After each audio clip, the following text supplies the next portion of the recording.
What's up, everybody? I'm back again with another video. I know that it's been a while. I posted on the community tab a little bit ago, kind of explaining some stuff and letting you guys know that I was going to be back. I have missed playing and posting on this channel more than you guys can imagine. But my family has had to come first recently. Obviously, many of you know that I had a son 6 months ago, right as COVID started.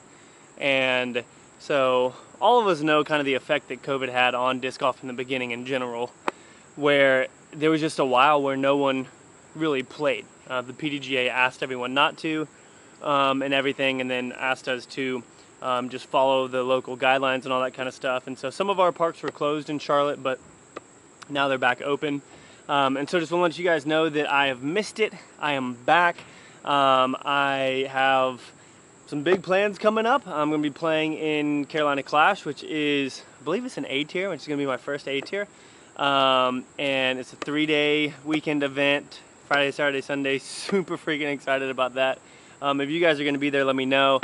I'll be playing intermediate because my rating's still 921. Once that breaks 935, then I'll move up to advanced.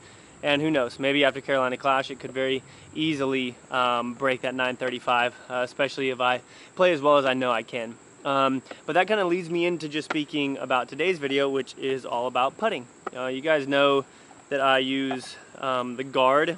I kind of like this blend, this burst blend. This disc feels really good in my hand. I've been putting with the hard ones with the owl stamp on them, but as I've been practicing, I've been really enjoying just this Guard.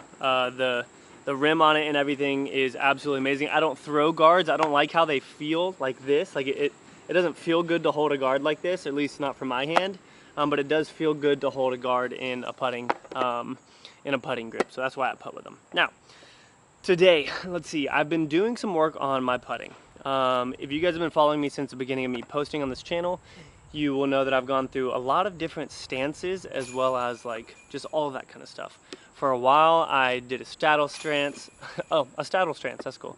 I did a straddle stance like Kevin Jones and like Nico used to do. Nico kind of has a couple different right now, which is super cool.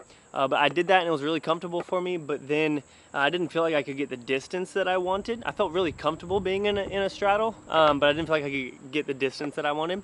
So then I just started doing a regular like stagger step putt and everything. And I would always kind of hold the disc like this, which I think is something that a lot of people do, and they'll get into the habit of doing it when, in my opinion, it isn't necessarily the best way to putt. And so a couple things I would say. Putting is all about comfort, at least. Yeah, comfort, because when you're comfortable, you're confident for the most part.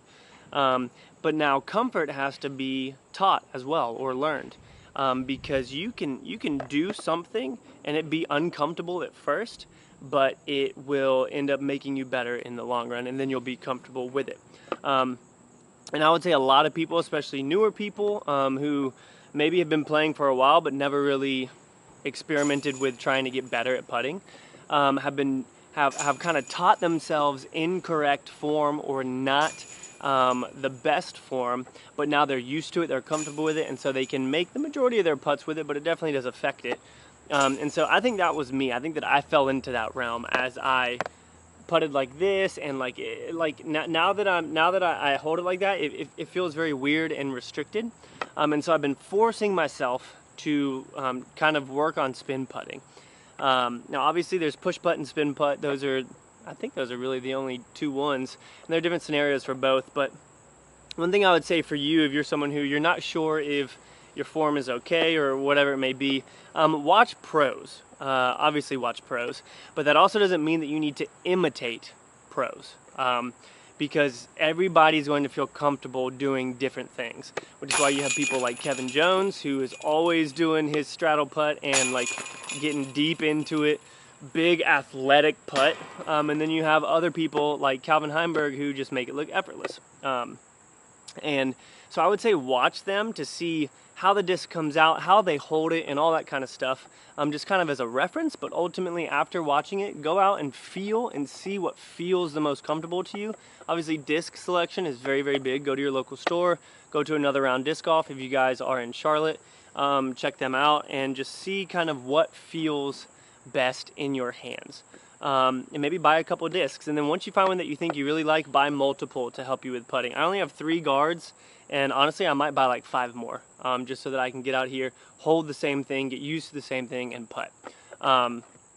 Now, as I just told you guys, I've been putting like this, okay? So I'd been holding it on the side, but I watched like Paul McBeth will hold it like this, and then other people will wrap their finger underneath, and that used to feel so weird to me. But if you think about the way that your disc comes out of your hand, right?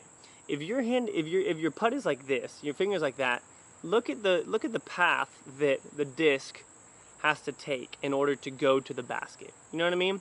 And like obviously if you're push putting like that and that's just how it is, that's cool. But look at this, as you roll your finger down right here and you bring your thumb to be on top of that, now look at the path that it takes. You see that? The disc will just kind of pivot along that pressure point there, and there's nothing really in the way. But if you're putting like this, there's something in the way. If you're putting like this, like Paul does, there isn't really anything in the way because he has it on the lower part of the ridge, so the disc can kind of rotate off of that point above it. But if you're right here, it kind of makes it go off to the side. That's just kind of something that I've felt as I've been putting. And so I've started putting like this now, where you have your thumb above and you just really commit to the putt. Commitment is so unbelievably huge in putting, as is consistency in kind of your routine. You know what I mean? Like you'll see people like Chris Dickerson, every time he walks up, he does this, he does 1 putt, 2, and then he grabs the disc and does the exact same thing. That's consistency, no matter the distance you're from. Because for me, I would say honestly, I probably miss just as many putts from 15 feet as I do from 30 feet because I'm looking at it and I'm like, oh, this is easy, this is a gimme, I'll just put this in. And then you mess up and you're like, what the heck, man? You have to stay consistent. Same with Kevin Jones. You'll see him always get down into his deep stance, whether he's 15 feet away or whether he's 45 feet away. And so as I've been practicing that genuinely has helped me out a lot as I've started getting back out here and putting and trying to get better. And the thing about spin putting is you can, like if you're gonna spin putt, you have to commit. And if you commit, the majority of the time I would say you're gonna make your putt. It just feels really consistent, like spinning it off and just having it hit the heart of the chains. Now, obviously if you miss, you're gonna miss a little bit bigger than if you're push putting. But I would say the number of times that you miss would be less than if you were doing some other sort of thing. And again, all this is my own preference, guys, and just what I've been kind of learning and messing with over the last couple weeks as I've decided to get back in to playing disc golf and everything. So again, biggest thing I would say is comfort and confidence for you when it comes to putting. But also pay attention to what other people are doing and kind of take that as insight. But again, I wouldn't replicate what other people are doing. I wouldn't teach yourself to putt like anyone else. Like everyone has their own little quirks. Calvin Heidenberg covers his face. Paige Pierce does this little flip thing above her head. And you see so many people just do like different things with their discs whenever they putt. And so don't replicate, but definitely watch what other people do and then bring that into play as well. But biggest things are like always, at least for me that I'm realizing, is always going through that routine, whether I'm out here practicing or whether I'm playing. Because what you do when you're practicing is what you're gonna do when you're actually out playing and performing in tournaments and things like that. And so if you get to the point where you aren't comfortable with a certain routine that you do, then you're gonna end up messing up. You're gonna get in your own head, you're gonna be like, oh, I got this, or whatever it may be, and you're gonna end up missing and making it a little bit more worse on yourself. So those are a couple of the things that have really been helping me out. I'm feeling super comfortable.